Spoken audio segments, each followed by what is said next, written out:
Welcome to Keeping Score. I'm Rick Horrow. Each week we bring you insights from the playmakers, deal makers, and rule makers in the world of sports. I'll give you my take on some of the items of the week using my 30 years of experience doing deals for teams, leagues, and players in the $750 billion business of sports. Plus, we'll talk with a central figure in the sports world. The views expressed in this podcast are my own and do not represent the views of Reuters. Let's get started. It's that time again, Keeping Score. We talk about the big issues of the week. We're going to fast forward ahead to 2020 in a minute, but we'd like to introduce the digital editor for Reuters.com, Amy Tenery.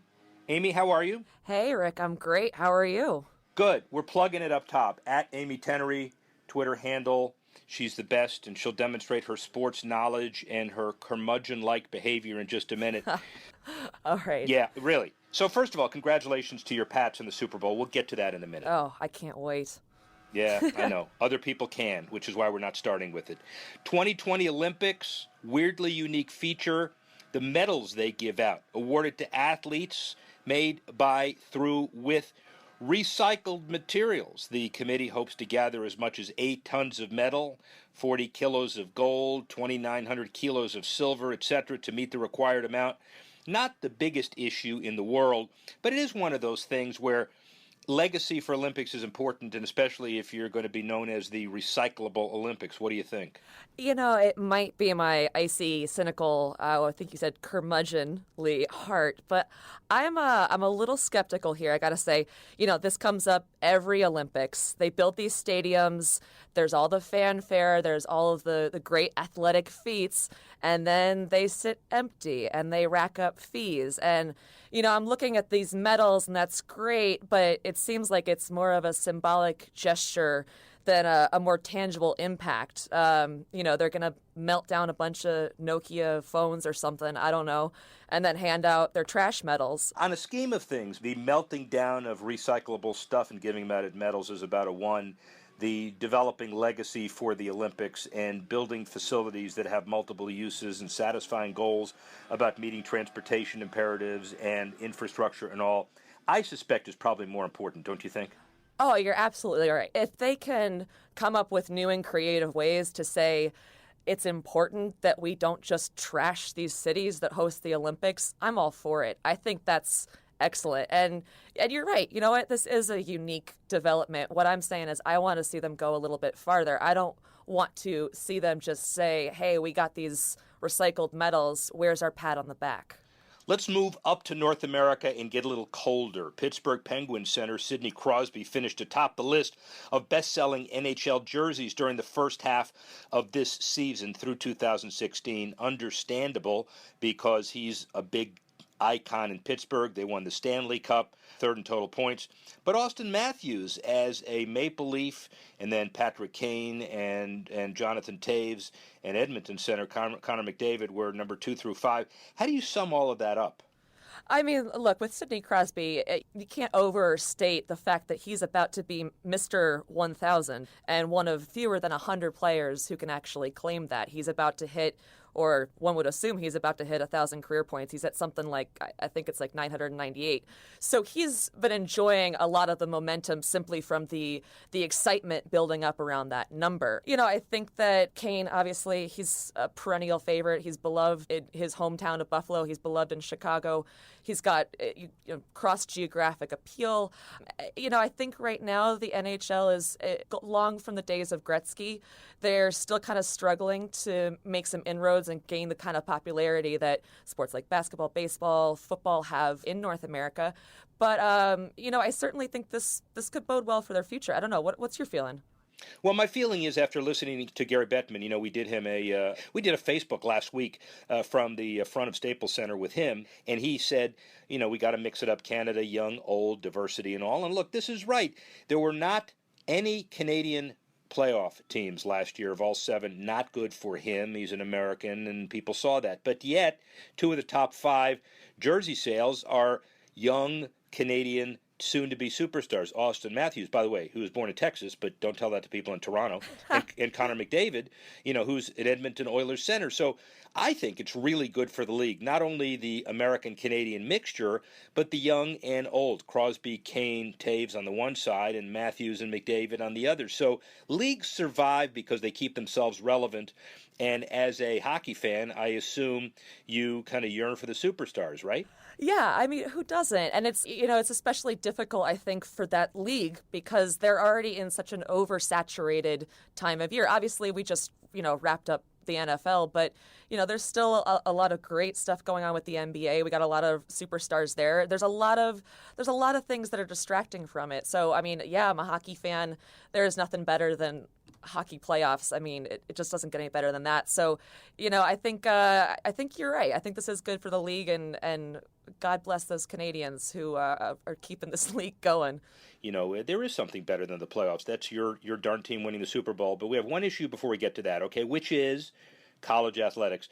$6,000 check on the way to kids thanks to a class action settlement end of last week.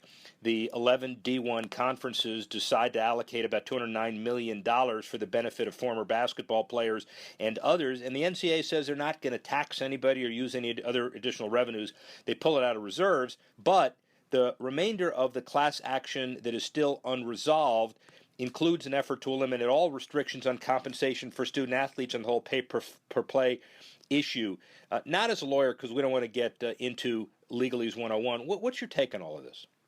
So on the one hand, this is a small group of students who are being compensated kind of retroactively in some cases.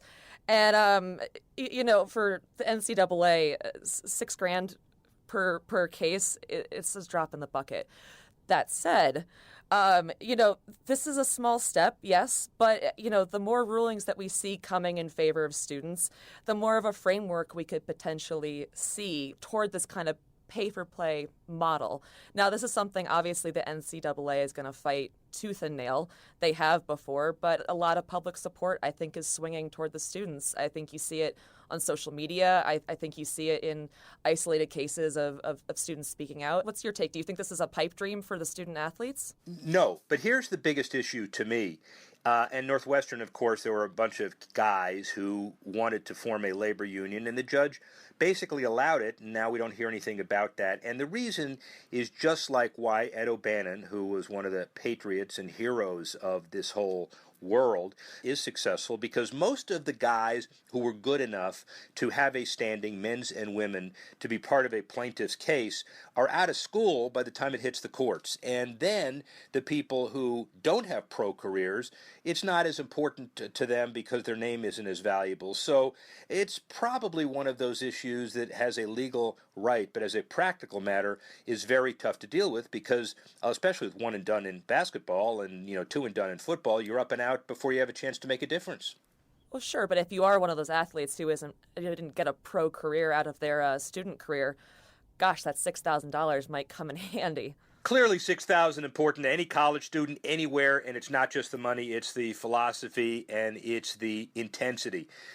Yeah, all right, intensity is the way we segue into this, and I understand, Amy, that there was a little bit of a football game that was played on Sunday that 111 million people were watching in addition. Yeah. Yeah, in addition, everybody else was watching on mobile. All right, so you're a Patriots fan, so let's get it out of the way. How do you feel about it? How do I feel about it? I feel pretty great. This was a significant game. Obviously, it's a significant game every year. But when you're talking about a league that's come off a year of declining ratings, they needed a very exciting Super Bowl now more than ever, and they got it. Biggest comeback in Super Bowl history. Patriots were down by 25 points, I believe. So this was huge for the league. They got the game that everybody's going to be talking about, not just for a week, but for potentially years to come. This was huge. And it's also, I think, a big deal for Patriots fans who are still licking their wounds from the Deflategate suspension. They felt a little bit of schadenfreude, I would imagine. I don't know. Other people might have felt that way. I certainly wasn't. But they might have been feeling a little schadenfreude watching, Goodell hand over the Lombardi Trophy. But look, it was a blockbuster game, a great halftime show. if you're anybody outside of the greater New England area, you're probably not too thrilled about it. But I think any objective observer of the league could say this was just a terrific matchup. I will give you my perspective as a 40-year, 50-year, don't date myself, Dolphin fan who gets the snot beat out of it by the Patriots every year. It is a great dynasty. 7 of them, 5 wins, 5 by Brady, greatest of all time. Kraft ownership group, compelling. Patriot Place, Gillette Stadium, $4 billion net worth. Great for the community, great for the NFL. And now I guess we get into the reopening of the collective bargaining agreement, potentially halfway into its 10-year term. We get into relocating the Raiders or keeping them there. We get into concussion protocol. I guess the bottom line is Deflategate squarely over, and now the NFL has a chance to focus on other issues, right? Oh, well, yeah. I mean, there's so much to focus on right now. You've got this kind of limbo situation going on with the Raiders. You've got all of San Diego up in a lather. Frankly, I think a lot of fans, a lot of lifelong fans who have some, pretty legitimate concerns about player safety. But, if I'm Roger Goodell and I'm looking out for number one, my biggest concern is keeping the owners happy. And that is what has kept him in his job this whole time. He has made the owners a tremendous amount of money. He has made the NFL more popular than anyone's wildest imaginations. And that's, I think in some people's estimations, part of what has kept him in his job through some pretty ugly bumps in the road. The issue now is if I'm a team owner, I'm saying, what have you done for me lately? Because I'm looking at declining ratings and I'm saying, what gives? And I think it goes back to what we were talking about with the National Hockey League. There is such a saturation, and you are really clawing for every little bit of the market share when it comes to eyeballs, sports fans. Now, you could brush this off as, hey, there was also an election this year, and that was pretty crazy, and maybe that might have distracted a few people. But I think if you're a team owner, you want a better explanation than that. And I don't know. I don't know what he needs to do right now. Maybe it's rethink some of Thursday Night Football. I don't know if it's rethink, the London games. Well, I think he has a lot of focus to do, including take stock in what he has. I mean, one of the issues that Dan Calaruso and we have talked about all the time, and we've gotten people on here, Ross Greenberg and otherwise, about what is the measurement appropriately. Is it the televisions? Is it the mobile devices? I've got family who's never owned a television as they got out, and they're still doing quite fine with streaming. And so eyeball check, more people are excited. We're even talking about declaring a holiday on Super Bowl Mondays for the people that either call in sick or pretended so. So I'm not worried. My boss said that I didn't have to come into work on Monday after the Super Bowl. I heard it on his podcast. Yes. Boss, if you're listening, and you will, because this is archived, your people were way above and beyond, because if they did come in, they certainly were focused on talking Super Bowl for 90% of the time. So very inappropriate for anybody in America to work on Super Bowl Monday. But that's another issue for another day. Amy, you are fantastic. That was wonderful. We'll have you on again, and it was super. Segue into Peter O'Reilly, the Senior Vice President of Events. He's 42 years old, but he runs all of the NFL's properties, and we talked about all issues, risk, mega events, ticket prices, security, TV show. And it's not just Super Bowl, but every mega event that makes the NFL special. It's timeless, and that's why you're going to hear from, and I think appreciate, Peter O'Reilly. This is more of a general how to put on mega events by the league that is known as the special event and economic juggernaut. And the guy that's been running it is a veteran of the sports industry for 20 years. He joined the NFL in 2005. He played a senior role in New York City 2012, the Olympic bid, NBA production marketing department's career at ABC Sports. He got an MBA at the wrong side of the river, the Harvard Business School. We won't hold it against him. Peter O'Reilly, how's that for an intro? Oh, wow, I'll take it, Rick. Peter O'Reilly's job, basically running all things special events. And tell me broadly, special events meaning draft, Pro Bowl, etc., and Super Bowl. What else is in your portfolio? Yeah, draft, Pro Bowl, combine, kickoff, working very closely on the international game, especially as we went to Mexico this year, and then all of our big owners meetings, but really Super Bowl, draft, combine, kickoff, Pro Bowl. So a good run of big moments throughout the year. Your business is all about realistically delivering on expectations and appropriately managing all risks. That's overly simplifying, but comment on the kind of assessment of pulling off one of the biggest events in the planet. Sure. For a Super Bowl like this one, where it's really a 3-year planning cycle, where you lay the foundation early, you really get the core elements, where's the center of gravity, you know what you have in a stadium, you really get those elements set, and then as you come into that last year and those last 6 months, you really try to determine how do you each year try to take it to a next level. And that, for us, is certainly the game is huge, and that's major focus both from a security standpoint, a significant driver on the revenue side, and that's the showcase. But it's really about the week-long experience. How do you create access for that fan who may not have a chance to be in the stadium? How do you bring that together? How do you create a hub of activity that really creates a real soul around the Super Bowl? So all of those things come into it. And to your point, Rick, it's about managing the risk, making sure we're being smart operationally, not taking on too much risk, but also each year pushing the envelope and making sure we're doing things that are worthy of the Super Bowl stage and make people say, wow. I'm not an apologist for Peter O'Reilly or the NFL or its position, but I've had the honor of seeing the event handbook and how big it is and how many contingency plans are in there. This is certainly not like going to a neighborhood 7-Eleven and buying a six-pack of beer for your buddies. The planning of this is stupendous. Can you give us, anecdotally maybe, but give the international viewers and listeners some idea of the scope? Yeah, when you think about 20,000 plus accredited people, that's what the staff really balloons to, who are playing a role, large or small, in the Super Bowl. You've got, from a security perspective, you're dealing with certainly everyone at the federal level, from Homeland Security and FBI all the way down to HPD and the local authorities. So those efforts and those contingencies and those exercises where you sit around the table with every local, state, national, federal figure, as well as all the operational people, and go through those plans is it's significant. And the great part is we've got an incredible core team who has many Super Bowls under their belt and have seen a lot of different things and worked a lot of events around the world. But it's a unique one. Many other events are multi-day, multi-week events. This is all leads to one day, one big moment that is about the game on the field and the two best teams, but obviously there's a lot else that surrounds it. There's one of the biggest concerts of the year jammed into 13 minutes between the two halves that has a lot of complexity to it and a lot of fun to it. That's where I am right now at the stadium with rehearsals for Lady Gaga. Are you singing or is she? I'm going to leave that to her, Rick. That's good. Well, we got Jamie Roots in a prior interview to actually do some singing for us as well. Jamie's and Rick Campo are interesting, good examples of the public-private business partnership it takes to put it on. Without being a little Pollyannish, you wouldn't have anything near the event you have without the host committee, Greater Houston Partnership, Texans, correct?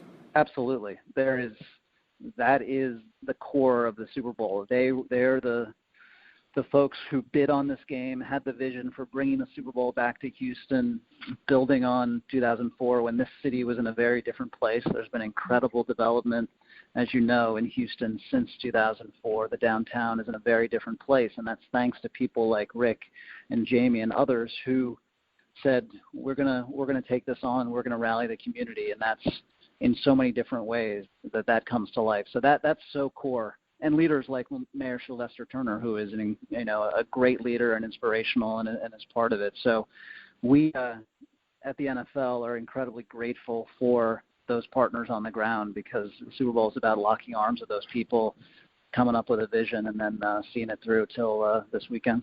How difficult is it to keep an ongoing interest on the projects that are started and committed by the host committee / NFL partnership after the game is gone? Yeah, I mean that's a huge part of what we do, and we having that legacy component, and not just here's the NFL's efforts over here and here's a host committee's efforts over here. When it works well, we've got a shared vision. We've got pooling our charitable commitments and our foundation dollars to make sure that the fields that we build, the spaces that we create, the opportunities that we create live on and have legs and are connected into the community, that the Texans are connected into those things. So that's a huge part of it. And it's, there is, a lot of major events have this, but Super Bowl certainly has it. It's a date certain. And if you look at downtown Houston, that Marriott Marquis, our headquarters hotel, was finished 3-4 weeks before everyone moved in. But we're going to get it done. Restaurants downtown, other spaces. That was a date certain to make sure that things were ready to go. And there'll be a legacy of other events seeing the heartbeat of the city that now exists in downtown Houston. And it'll attract other business and other big events, which they're excited about. And Peter O'Reilly, you don't have the issue that Olympic chairmen of local committees have in terms of guaranteeing that the facilities are used because they're the host facilities of the NFL team that applies, but the infrastructure commitments, the transportation commitments that some Olympics work well with and some do not are issues that are particularly important to you too, I would guess. They are. Certainly there's, from a stadium perspective, often we're improving with the owner of the stadium or the owner of the team to make sure we take it to its zenith on Super Bowl Sunday. But those other elements and making sure that the transportation infrastructure is there, that the elements that we need for all of the fan events, that a convention center, which often plays a significant role in the Super Bowl fan experience, is at its best during that Super Bowl. And then that remains beyond. And one of the things we often hear, which we love hearing around a Super Bowl, is it brings so many different pieces, whether that's the public safety community or the business community together, and then that lives on for the next big event or the next component, or there's glue that the white hot spotlight of the Super Bowl brings, and it allows it to continue on. And I'm excited to see that year after year as I go back to these cities where I've had Super Bowls. Well, and also to make the case, post and pre, 500 or so million of economic impact is the number that Rick has been using or so. But the 3.5 billion media impressions and the awareness and mentions and quality of life and the synergy between people, it's often very hard to quantify but easy to understand, right? It is. It's easy to understand. Certainly that direct economic impact is there. But it's also about it when we sat down with Houston for the first time, they want to involve the message and the way people think about Houston, the city of the future. There's so much innovation here. There's so much industry here besides oil and gas and the space industry that is coming through and is on display here as this incredibly diverse city, what is really described as the most diverse city in the United States, and a city that thrives on innovation. This weekend we're doing a major event at the Texas Medical Center. Their medical community here is first class, and really wanted to shine a spotlight on that. And those eyeballs, those impressions, those stories have real value to these communities, and that's great to be able to provide that platform. Does the ongoing controversy that happens in any community about sales tax abatement and the fact that this could go to other projects if the sales tax money was not forgiven? Obviously, well, first of all, answer the argument. Then second, does it bother you that it keeps popping up city after city? It doesn't bother me. I understand the scrutiny around that. I think it's fairly clear the positive economic impact that trumps any sales tax abatement there. And from our standpoint, it doesn't bother us at all. We understand the argument. We can handle working through that. But it's clear. And this is as you know well, Rick, this is a very competitive process with a lot of cities bidding each year. It gets more and more competitive every year, and I think you'll see that continuing. And sitting with Mayor Turner yesterday, he very clearly wants Houston as part of the rotation and the list of cities who want to host a Super Bowl. And as we continue to move our events around, the number of cities that want to host an NFL draft, that want to host a Pro Bowl grows every year. So obviously, bidders are more aggressive than ever before. They see the benefits with new stadiums and construction renovation. So the list of quote-unquote preferred or actual rotation candidates is larger, but also you have the ability to provide Pro Bowl, draft, some other special events that you can rotate around the country as well. Do we have a matrix that talks about what you're going to do over the next 10 years? Is it separate processes? Do you link them together? It's interesting. We have an ownership committee, the Super Bowl and Major Events Advisory Committee, that spends a lot of time thinking about that. We have a good run of Super Bowls already awarded, obviously headed to Minnesota and the new stadium there, and Atlanta following that, and the new Mercedes-Benz Stadium down in Orlando that will open this year, and then to Miami, and a great renovation down there, and then to the new stadium in Inglewood in Los Angeles. So that's the run. So I think we'll go into the spring and name the finalists for that next set of Super Bowls, and there's strong interest both among the traditional set of Super Bowl hosts, and then, as you said, other more non-traditional hosts are interested as well, whether it's related to new stadiums or not. We look at draft as a bit of a separate process. That's still in its early days. The Super Bowl is so mature in terms of its bidding process. In moving out of New York after 51 years to Chicago for 2 years and then to Philadelphia this April, we're still learning, we're still evolving. But I think we and the commissioners see the opportunity to get the draft around, which is this rite of spring when everyone's got hope. So I think you'll see us looking at moving it around to more cities. You have fewer barriers with the draft because weather is less of an issue, stadium is less of an issue, so there's more opportunity to get it around and reach more fans. Got it. As one last Super Bowl related question, is it in your interest long term to continue to award multiple Super Bowls at a given time to provide some certainty to people over a longer period of time, or is it better to kind of hold off and see how the climate evolves on a regular basis? It's an interesting question. I think there's more benefit to getting further out. As Super Bowl gets more complex, as it gets more expensive for both the NFL and for our host committees who are raising a lot of private dollars to ensure Super Bowl success, more lead time is helpful. So I think you'll see that. The counter to that is making sure you have flexibility and you can see out on the horizon whether those are new stadiums coming on or other changes. So overall, you'll see us continuing to push further out, but we've got to have an eye towards where there are shifts in the landscape, where might there be new stadium opportunities which would tie into a Super Bowl game. Final question. So the Tuesday morning after the Super Bowl, because the Monday you make sure people get out of town right, you shut your phone off and you put it away and you decompress for how long before you start working on the draft?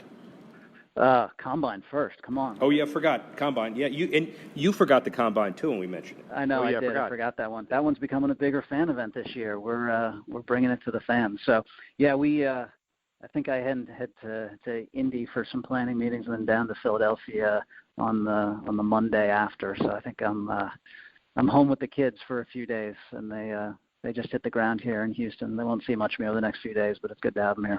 Ladies and gentlemen, Peter O'Reilly, my one bit of advice, turn the damn phone off. Turn it off. Thank you, Peter. Speak with you soon. Thanks for listening to this edition of Keeping Score. I'm Rick Horrow. The producer of the show, Alex Cohen. Associate producer, Bethel Habte. Assistance provided by Tanner Simpkins and Carla Swadek. And the executive editor of Reuters Digital, Dan Colarusso.